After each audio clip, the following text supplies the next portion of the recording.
Home Athletic Community Trust at-home learning activities. Today we're going to focus on Key Stage 2, sending and receiving as an individual.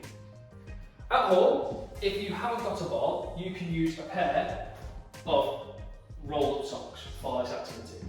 What we're going to focus on is throwing and catching. So we're going to look at throwing the ball up in the air, touching different parts of the body and receiving it.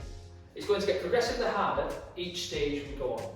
So stage 1 is nice and simple. We're looking at throwing the ball up in the air and catching it. We're making sure our hands are ready to receive before catching the ball. So we're throwing the ball up in the air and catching it. If we can do that 3 times, we're going to move on to stage 2. Stage 2, it gets slightly more difficult. We're going to look at throwing the ball up in the air, clapping and catching the ball. Again, if we can complete that 3 times, we can then move on to stage 3. Stage 3 is where we're really starting to challenge ourselves now.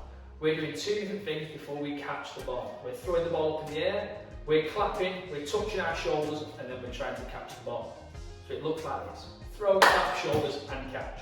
We're keeping our eyes on the ball so we know when to catch and receive the ball. And stage 4, the final stage, we're looking at adding 3 different parts of the body. So we're looking at clapping, touching our shoulders, touching our head, and then receiving the ball again. So it looks like this.